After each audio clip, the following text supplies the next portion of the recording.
What's going on, y'all? Good afternoon. Yeah, rainy day in Georgia, but yeah, man, it's part 2 religion talk. You know what I mean? Sensitive subject. You know what I mean? Very controversial. And again, I'm gonna jump right into it. I want to keep it brief, and like I said, if you haven't seen Sike Dolo T.V Religion Talk Part 1, check that out. So this would be part 2. So basically, I want to start with the slaves and the overseer. You know, like you got to ask the question: why did the slaves have a overseer to stand over them while they spread the word of God? All right. And the reason I say that, because I have reason to think that is, for whatever reason, it's tainted. I mean, you got an overseer to stand over you. You know, basically, they would, back in those days, they would find the best speaker, you know, or the most popular one, and get him to basically teach the other slaves how to stay in line. And to stay in line is to follow that doctrine. All right, that, you know, the religion was, you know, was given to these people. And the reason I'm talking about it, because I still feel like it goes on today with a lot of the Christian, and that's the one I want to touch on in particular, you know, because a lot of people that I know or deal with, you know, they like to use that title, oh, I'm a Christian, and basically being a Christian allows them, okay, you get to go out, the men get to date men, the women get to date women, as long as you tell God, hey, I'm sorry, in so many words, as long as you accept the Lord Jesus Christ into your heart, then you basically considered saved. And I don't think it's that simple, you know, to be able to go out and do God knows what. And I think it fit the description, meaning, okay, most people that go out and make wild decisions, you know, you know, they would love a religion that, you know, that tells them, okay, look, you can do wrong, but as long as you ask for forgiveness. I mean, you know, let's not get it twisted. I believe in second chances, and if this religion, you know, could make someone say, you know what, I want to do better in life. I want to try and figure things out. I want to be less violent. You know what I mean? Or you know, bring out the better me through this religion. Then okay, I'm all for it, you know. But for the most part, like I say, I think what happened to the slaves were wrong, and we haven't yet got around to rectifying that situation. Even, you know, with a lot of the revised doctrine, you know what I mean? You know, you have to revise it every, what, 5X amount of years. You're changing the word, and you know, and just to change one word could, you know, throw the whole thing off. You know, a lot of those slaves were taught, you know, obey the master, turn the other cheek, one day salvation will come.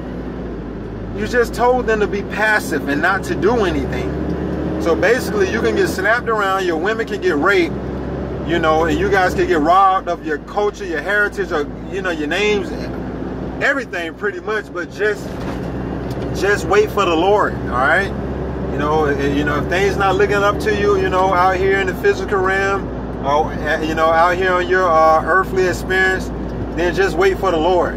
Meanwhile, you have other people doing God knows what. All right, they having heaven on earth. All right, and it's like that don't sit right. All right, that's just, again, red flag. And this something most Christians wouldn't contest, because, you know, if the doctrine works, then most of them are well programmed. You know, and when I say well programmed, meaning, if they, you know, they obviously did a pretty good job with teaching the slaves, you know, or, you know, their new religion, because that wasn't always the religion. You know, not once did the book, did Jesus say in that Bible that he was Christian. He didn't say that not one time. So, you know, how are we to take it that he was Christian? Of all of the religions there, you know, there is out there, you know, there are in this world, you know, he never once said that, you know. So again, that's something, you know, it's a lot of things, you know, you could contest and, you know, and question it. And again, I just want to raise some awareness and get people to think, because we're now in the 21st century, and I understand that old habits die hard, you know, but You know, you got, you know, a lot of it, you know, red flag, you know, don't eat from the tree of knowledge of good and bad.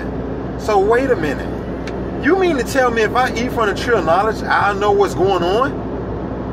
I would become aware? You know what I mean? And it's like, yo, you know,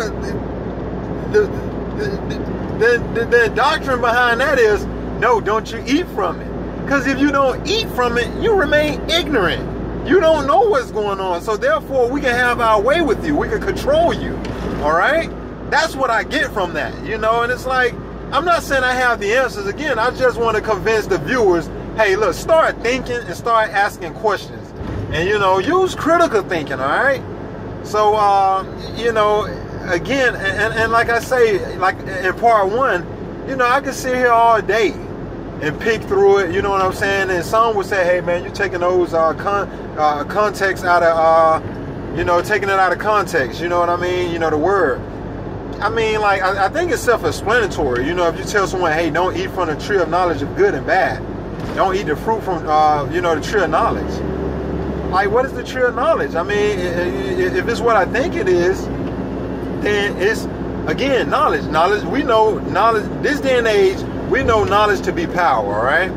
Knowledge is power, you know, and even if you read the book, you know, it's like once they ate from the tree of knowledge, then they realized they was naked. So at first they're walking around butt-booty naked, all right? The two characters are, you know, Adam and Eve, you know, for those who believe the story, all right? It's a must I say that. And they didn't know that they were naked, but then once they ate from the tree of knowledge, then they knew they were naked. Wow.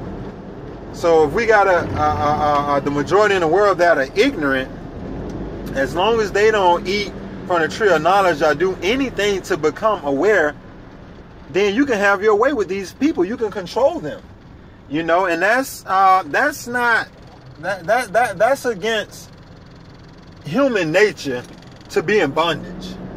I mean, even with the creatures, I mean, don't know, those animals at the zoo don't want to be at that damn zoo in a cage. They was raised in captivity, all right? If they was raised in captivity and confinement, then that's all they know. So even if you let them free, they don't know what to do. Because of their whole life, they've been in captivity. You know, someone came to feed them. Someone came to clean up their mess and teach them some tricks. I mean, it's just, again, I think we have to use critical thinking and we have to apply ourselves. And not many of us applying ourselves. So, you know, even if you were to look at some of the proverbs in the Bible, I'm not saying the whole Bible don't make sense. You can learn a lot from that Bible, you know, if applied correctly. All right? I just think it's been tampered with. And notice, I say I think it's been tampered with. That's just my opinion. I want to, again, convince you, the viewer, that something is terribly wrong. And we have to quit passing down the slave indoctrination. Meaning, you know, most of us have been indoctrinated, all right? We've been indoctrinated. You know, slaves taught slaves. And guess what? When they have children, who taught them? The slave. You know, it's been passed down, you know. And it's not to contradict myself, meaning once a certain group of them were indoctrinated, then it's okay to spread the word. In other words, okay, let's take your average priest, pastor, all right? In order for him to teach the word, the powers that be suggest that you have an ordinance, all right? That's pretty much how the matrix game work in this country, all right? Between ordinance, codes, statutes, and policies, all right? This is how they work. This is how they thrive. So if you don't have one or the other, then pretty much you pretty much accredited. You know, you're not credited. All right. So again, like I say, if the slave parents pass down to their slave children, you know, the indoctrination, then that's what I mean. All right.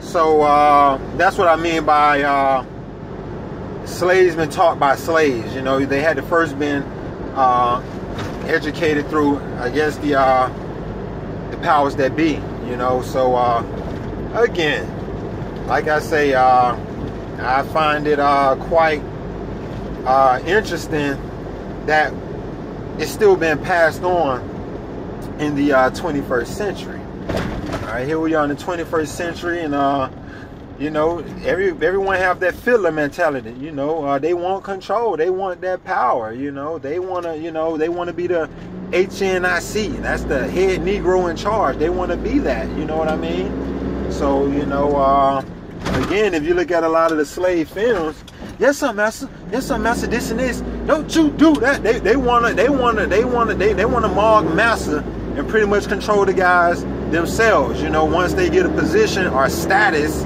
all right, a position or status, then they want to exercise it. You know, and they feel empowered. So, like I say, even in this country, you know, once the average Joe Blow, oh, I have MD behind my name. So that means you're supposed to respect him, and you know, and do as you're told. You know, or I'm such and such, and you know, and it's like, I mean, it's crazy. But like I say, back to religion, you know, you can go through the book, you know, and you can. I think many should ask the questions about this whole Jesus thing.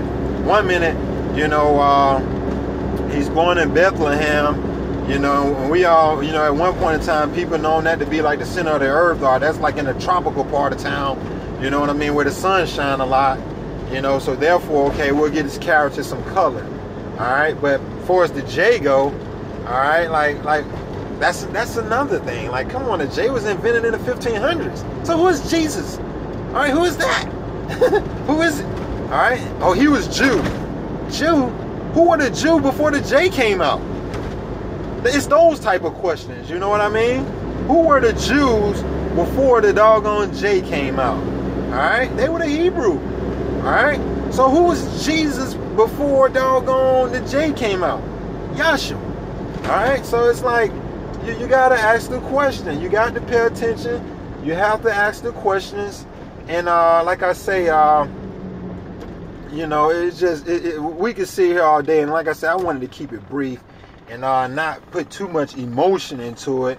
You know, it's just when you see how people are suffering, it kind of goes back to one of the verses in the Bible. You know, my people suffer from lack of knowledge. So when you don't have the right knowledge, you know, it's like you suffer. You know, even like what Stevie Wonder said, when you believe in things you don't understand, then you suffer. You know, superstition ain't the way.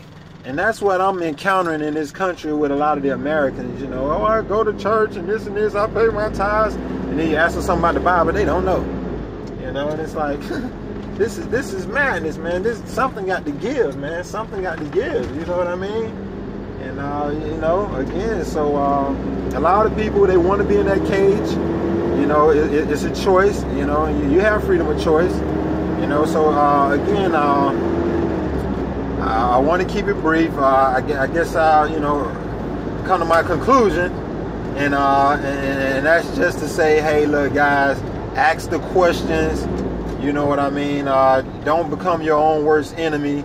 You know, like a lot of those Christian songs, just one off the top of my head, you know, go tell it on the mountain, over the hills, everywhere. Spread the word. You know, if you learn something that can help others, you know, then spread the word. And that's awesome. You know, if you are, you know, what's another one? This little light of mine, I'm going to let it shine. He lives in you. You know what I mean? Yeah, let me say this real quick before I wrap things up. If you have millions of people praying at one time, like, just think about it. God is really going to hear all of their prayers at the same time? The only way I see that he would be able to listen to everybody's prayer at the same time unless he live in them. All right, Ephesians chapter 4, verse 4 through 6. You know what I mean? For those of you all who like to follow the Bible, look at that. Read that. All right, read Hosea chapter 4, is it chapter 4, 6? Read that. All right, and I can sit here all day and give you scriptures, you know. But this little light of mine, I'm going to let it shine. That tells me there's a fire that burns within, all right? You know, you are of Adam, A-T-O-M, you know what I mean? And I'm not going to, you know, again, get all scientific with you guys, but I think one is like mythological.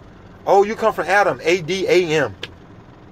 When in actuality, it could be A-T-O-M. Oh, the Son of God, S-O-N-S-U-N, you know? But like I say, I'm going to stop right there. It's just something to think about. And again, let me see. Again, I just think people need to ask the questions. You know, if you're looking for the answer, you know, I think you should pay more attention, you know, and, you know, I guess not follow. But, yeah, that's my time, man. I've talked enough. Again, I want to give the viewers something to think about, you know, ask questions, you know, become aware. And until next time, part 3, be on the lookout. That's my time.